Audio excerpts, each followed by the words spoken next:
Morning, Juice. Bob, I thought about you yesterday, my friend, and I'm not sure when you got the news about the passing of your good friend and former teammate Nick Mangold, but passed away at the far too young age of 41. I know we talked about it a couple weeks ago, his need for a kidney, and I was shocked by this news. I'm not sure what you want to talk about or how you want to say it, but I want to give you the floor because I know you guys were very close. Yeah.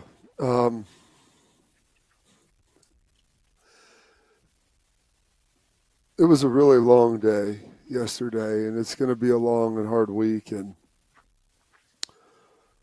just kind of how the news broke, and I had talked to Nick last week about doing some stuff and coming on the show and talking more about this and in pursuit of his kidney. And last week, Wednesday, and he was like, "Yeah, I've got dialysis today. Well, let's try to do it next week," and that was all going to be good. And there was nothing, to my knowledge, and to people that I've talked to who had spoken with him heading into the weekend, that there was anything urgent about his need for a kidney other than the general urgency that you would have. But Nick was on dialysis. He was in good spirits. It's a suboptimal situation for anybody that's been on dialysis and been a part of that. And I think people understand that and know that if you're going through it, but it wasn't something that wasn't manageable. And, he had gone down the line, after speaking with some people. I think they had some good prospects for potential donors. When he announced that he needed a kidney, there was a lot of people that stepped up and were going to be tested. I think he even had someone, in his family that they were working with that they thought, could have been an answer to. We're hopeful that was going to be the case here in the next, month or so, that they would know and be able to maybe do something about that. And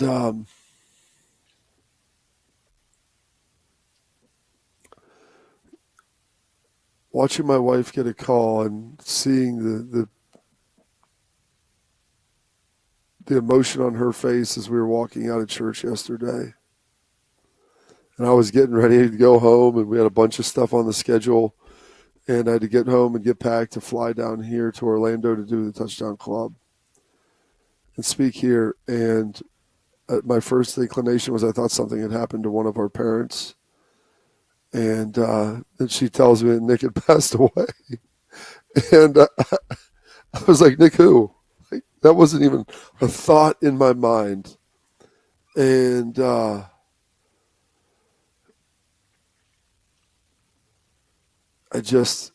wasn't even a thought in my mind that was a possibility.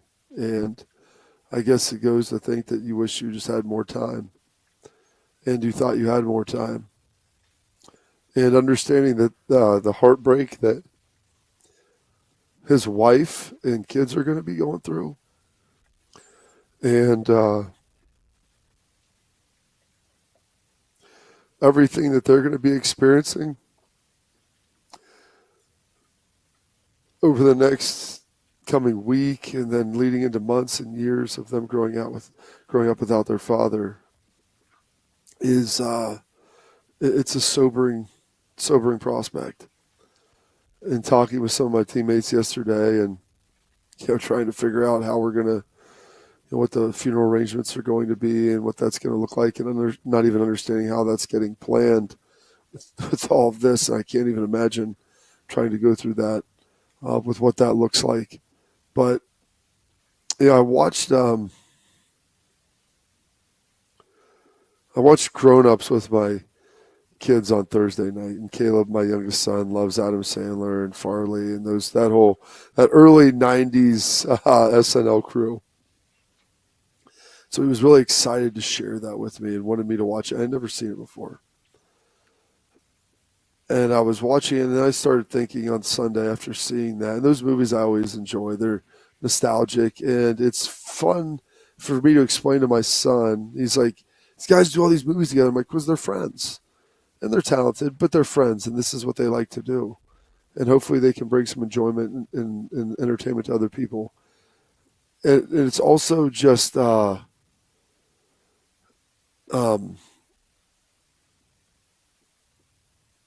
sometimes it just, when you watch that and you think, like, that's going to be me with all of my friends, and we'll get a chance to go to the reunions together and watch our kids grow up together, and seeing each other, maybe not all that as often as we should. But the best part about Nick is he was a guy, and I tried to articulate this to people, that Nick was the guy that was like the moving train. You could talk to him every day. You could talk to him once a year. But within 2 minutes, you're on the train and it's going. And you're having a good time. And it's the same conversation that you've had for the last 20 years, 25 years. And I'm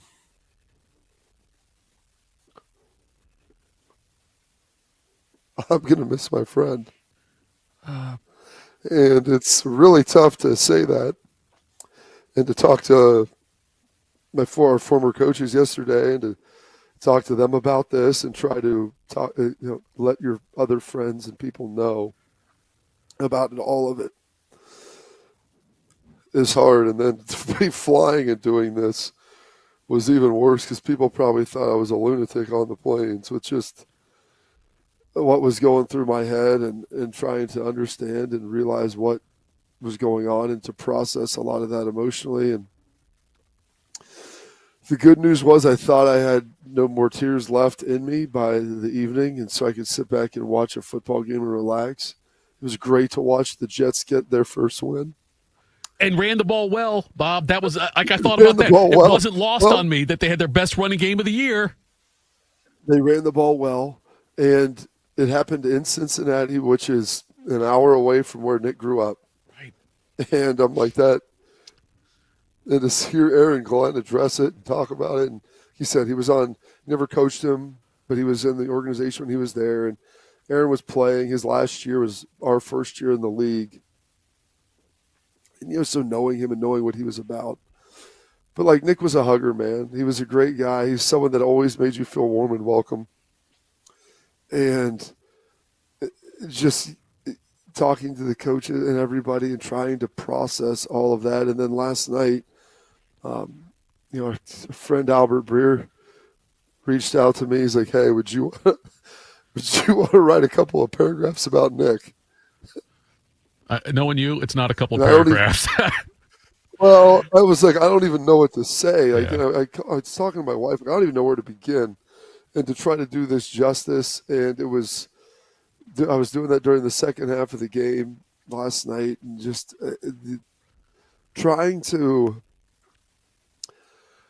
I guess what you're doing in that is everybody got a chance to see Nick from afar, and some people were privileged enough to get to meet him and knowing just his warmth and everything that he was about. And he was kind of the everyman, and to try to connect that to people and have them understand and get a taste of what you got to experience with him on a daily basis when you were around him. Like that, I think, is the goal of it. And, so the playing attributes are one thing, and you dress Nick up in this 6'4", 325-pound frame and the long hair, and the Viking beard and everything.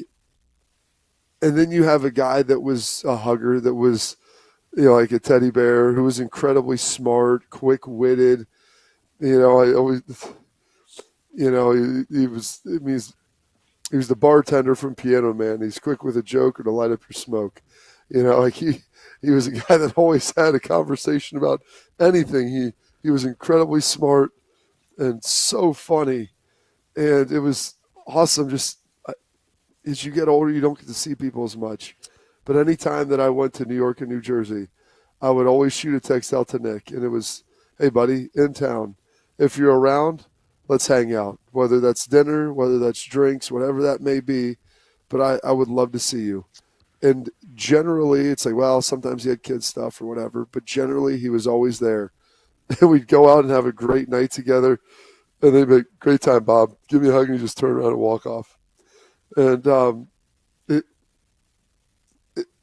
That's who he was. And So Albert reached out to you. Jeff. Albert reached out to you for a couple of paragraphs. And in the chat today, there's people that are expressing their condolences and their thoughts and prayers for the Mangold family and for yourself. I never met Nick Mangold. Many of us in the chat never met him either. And like our exposure to Nick Mangold is what we saw in between the lines.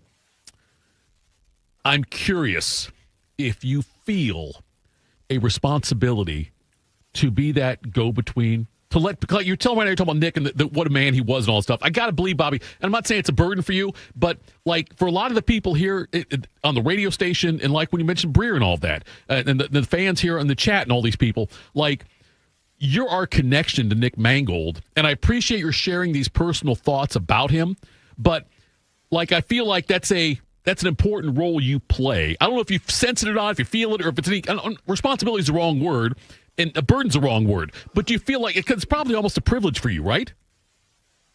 No, I think I wouldn't call it a burden, maybe responsibility, an obligation to my friend to remember him the right way and to make sure that everybody gets, like I said, a window into what I got to experience with him. And so all I can give you is a trailer. I can't give you the whole movie. Like there's no way to do that. And so I try to give you the trailer into his existence of what he was to Ohio State, what he was to the New York Jets, why, it's funny. People wanted him to get into TV. I had friends at ESPN. They were big Jets fans. Like, you should get Nick to come up here. And Nick's like, yeah, I'm good. I'm like he doesn't want to do it. Like, no. And Nick's like unrepentant about it either. He's like, I'm good. I don't care. And he was good with that. But then he would go and he had his barbecue sauce and he was doing the tailgating stuff. He would just walk around the tailgates at Jets games and like they would film it and he'd pop in. And like I don't think any of that was like pre-scripted or anything. Like, it was not manufactured. Like that's who he was.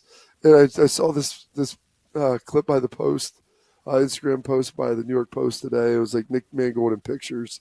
And they had a picture of his family, and they had a picture of him playing, and some stuff in college. But they had a picture of him when I think I'm trying to think what hockey game it was, but you could see him like screaming. He's sitting behind the opposing coaches and team's bench, and he's like screaming through the plexiglass, standing up, and like that was him, man. He was just he was your normal guy, and like your normal dude.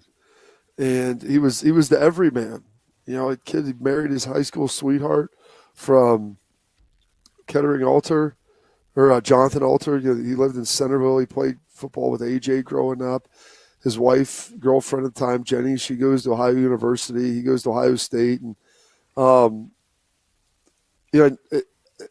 I didn't really get the full gravity of it. And I guess when you're young, you don't really understand it all. When they got married, which – their wedding, it lives in infamy in like circles, our friend circles, because we all got overserved and our wives were furious at us during it. And so we laugh. I'm like, man, well, there's pictures. I don't know that they're out there. Well, I didn't take any. This was like in 2008. So we didn't have like iPhones. Disposable cameras. Yes. But yeah, there's probably stuff floating around there. And like some of the bridesmaids like throwing up all over the bathroom. I mean, it was just remarkable. And Schlegs was there. His wife was mad at him. He was, he almost threw up on me. I mean, it was unreal. But they get married, and there's certain songs that make me think of Nick. And it's interesting. Faithfully by Journey is one of them, because that was the song that him and his wife danced to at their wedding. And,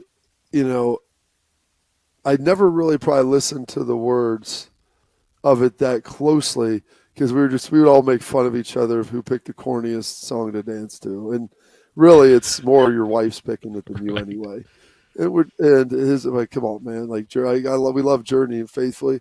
But the more I listened to it yesterday, it made me think of Nick, just of how like they didn't go to college together. And so they were always driving back and forth. And I was part of some of those drives because a lot of my friends went to Ohio University, and I'd go down there with them, and we'd hang out. And, he'd go see his wife or girlfriend, and I'd go hang out with my buddies, meet up at a bar. We'd drive back together for Halloweens and different things.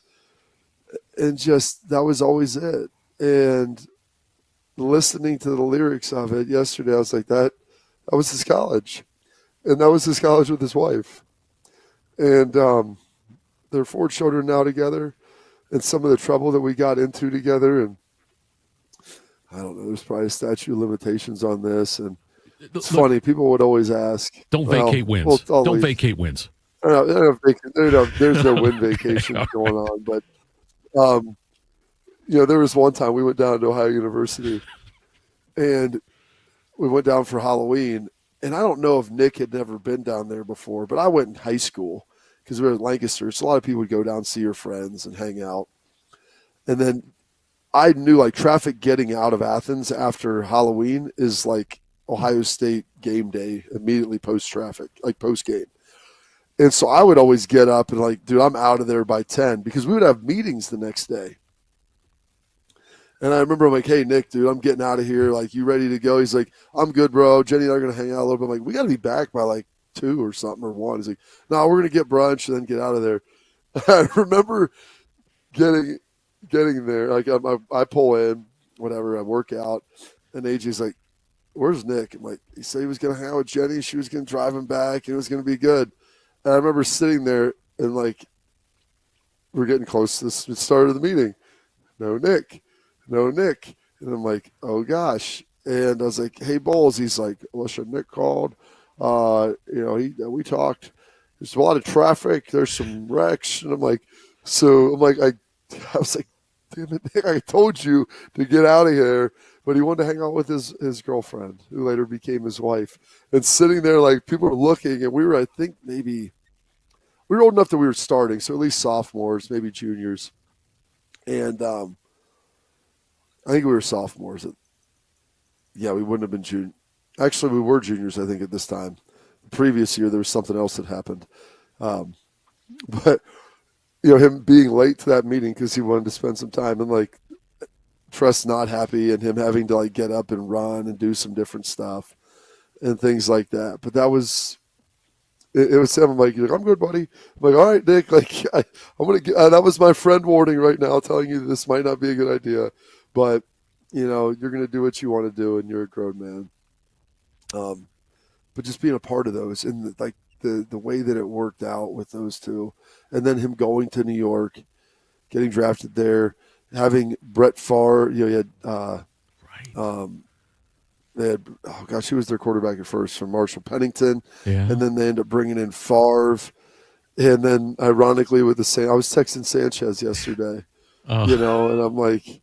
Because I remember, like, when they drafted Nick, I was up in New York that first year. I was like, hey, let's go out. And he goes, you care if I bring Mark? I'm like, no, dude, bring him. And Mark and his brother come out, and, like, we have a great time, a lot of fun. And I'm thinking, like, yeah. And I remember when he had Favre, I was like, well, he left from AJ, went to you, and now, and I guess Favre had a hard time taking snaps from him at first.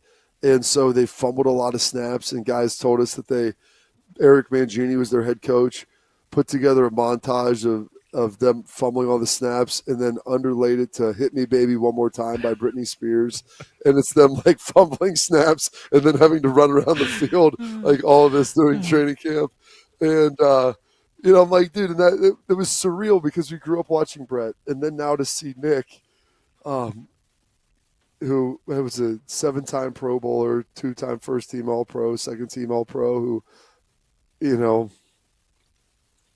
I made the joke last week with him about this. I was like, Nick, well, if you don't get a kidney, you'll get in the Hall of Fame because once you die, you're way better than you ever were when you played. And, like, that was meant to be like, don't go dying on me, buddy. Sure. Like, and then, jeez, he beats, man. It's too much. Well, he's a great player and a great guy. And he's someone that I don't know anybody who didn't like Nick. He may not have been your favorite person, but he's an impossible guy not to like. Honestly, Bob, we hadn't talked before the show today. I didn't know if you'd be here or not, and I wouldn't have blamed you 1 minute at all if you would have said I'm not doing the show today. No. And I know you got you told me to shut up last time I said this about you, but I know that the listeners and I appreciate your vulnerability and your openness and your transparency and all this. I know this is not easy for you, but the people in the chat, the listeners, it's been and I'm sure you've seen them. You haven't responded, and I don't expect you to respond. I'm saying there's a montage of messages on here with people. Yeah, I know. I'll get into it. You don't. I want to know. So yeah, you obviously you're seeing those, but there is such an outpouring of affection for Nick, for Nick's family, for you, and I can't imagine what it felt like for you, and the fact you're even doing this now is pretty impressive, Bob. But I think you did a fantastic job of, and it's something we can talk about it anytime that you want to talk about. I'm sure we'll talk about it with Schlegs tomorrow on the Schlegs Day. I'm sure it'll come up again. But very sorry for your loss, Bob, and thank you for giving all of us a peek into what kind of person Nick Mangold was. The best. And I don't know, just texted some of the people over at the Woody Hayes on, that morning. I mean, Hartline and James played with him, and Devin Joy, we were on the same team together. And how, just so they knew, and they could inform the team. I mean, he's a big part of Ohio State. I don't know if they'll do something for him on Saturday. I haven't talked to Ross about that, a moment of silence or whatever, but that's going to be – that'll be tough. That'll be really hard to see that. There's not too many times I've cried in that stadium, but that'll happen. Just knowing that this Saturday will be all of that, and a guy who meant so much to this university and so many people and touched so many people in a positive way. I don't know what the hell to do now, Bob. I will say this. I just put this in the chat, or about to put it in the chat about this send. But I want you to know, look, and because people talk about the, Buckeye Nation, Buckeye fans, and all that, and the fact that I never met Nick. I see how you're reacting to it. It's affecting me. It's affecting the listeners. People who never met Nick. Goes to show you the power of what Ohio State means to people. The fact that this is somebody who nobody in this chat, I don't think, maybe a few, but no one's met him. And the fact we are all affected by this way, even before you started talking, we were all affected by it, goes to speak about the passion and the way we all connect together as Buckeye fans. We aren't players. And we're still on the other side of the glass, and we're sitting here still having these reactions, Bob. Says a lot about the power of Ohio State and Ohio State football. It does. And the reach that it has, and the passion behind it, the reach that's there and the passion. And I also think this, one of the things that it makes and embodies Ohio State and makes it as awesome as it is the fans are one side of this, the students, the alumni, everybody that loves Ohio State. And the other side of that is the players. And Nick's ability, and not just Nick, but I think we have great young men at Ohio State now. I think we've had great young men at Ohio State for a long time. And a lot of that is the function of the coaches who recruit and develop those young men. But allowing them to be as connected and understanding that they can reach out and how they connect with people and connect with Buckeye Nation and reach through that medium that is there to help make those relationships thicker and fuller. And that's why, there are people that would go up to Nick and have a conversation with him. That's why he'd walk around the tailgate. He'd talk to anybody. And that's also what gives it that is there's all these people that have their own stories about him, and they've got their stories about a number of players. And that's what has made the connectivity so strong is there's a desire for people on one side of it to be a part of it and to be a fan of it, and the desire for the people on the other side to reach out and connect and to make sure that the support is appreciated and that it humanizes everything. And there's the relationship that goes back and forth. And that's one of the things that I find wholly unique about Ohio State. And one of the things that Nick was the best at. We go to Vegas in 2004. Nick's birthday, AJ's birthday is January 6th. Known insurrectionist, AJ Hawk. Everybody knows about that. And that was a big deal for him. Well, Nick's birthday is literally 1 week later. It's January 13th. So our junior year, after we all turned 21, Nick was the last one of us. We decided we're going to go to Vegas for a weekend. Maybe we went like Thursday to Sunday, sometime in January. Like it was, I'll tell you this, it was like right after Nick's birthday, because it was the week that all of us would have had to decide if we wanted to put our names in early for the NFL draft. And so, I think I was the only one that like actually had an actual thought about that. No one else was even thinking that was the case.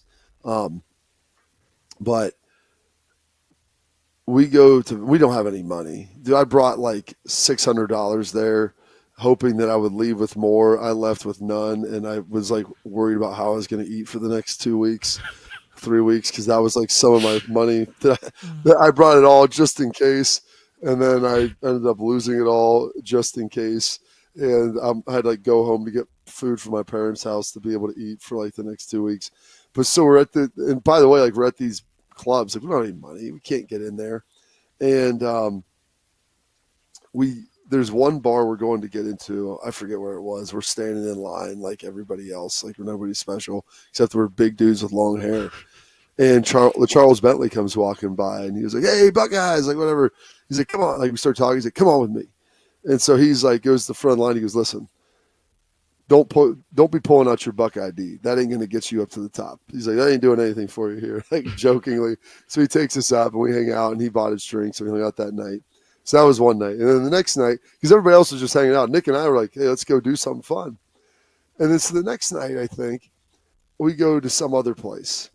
And we get in, we wait in line, get in there, and do drinks in Vegas. I mean, we're in college. You're used to spending like $1 on a beer. If that. They're $10. Right. Yeah, they're like $10. I'm like, my goodness.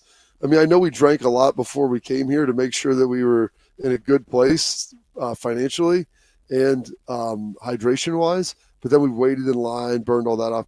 So we're getting in there. I'm like, man, these drinks are expensive. And like Nick had kind of disappeared. And I'm like walking around, and then I see him, and he's on the other side of a velvet rope in the cabanas. And I was like, hey, he's like, "Hey, Bob, come over here." And he's like, "Why don't you meet my friend?"